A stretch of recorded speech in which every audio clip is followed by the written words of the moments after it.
નમસ્કાર, તમે જોઈ રહ્યા છો મારો અવાજ ન્યૂઝ। આજે આપણે પહોંચ્યા છીએ વડનગરમાં આવેલ હાટકેશ્વર મહાદેવ મંદિર ખાતે, જ્યાં મહાશિવરાત્રિ પર્વને લઈને ખૂબ જ સુંદર કાર્યક્રમનું આયોજન કરવામાં આવ્યું છે।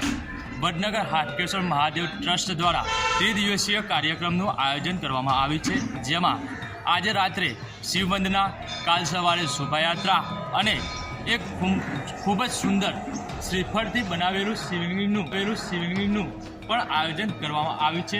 જે શિવલિંગ તમે જોઈ શકો છો કે 8 ફૂટ પહોળું અને 6 ફૂટ લાંબુ બનાવવામાં આવ્યું છે। આ શિવલિંગ અહીંયા મંદિરમાં 2 દિવસ મૂકવામાં આવશે, જેના લીધે અહીંયા આવતા ભક્તો 2 દિવસ ભગવાન શિવનું દર્શન કરી શકે।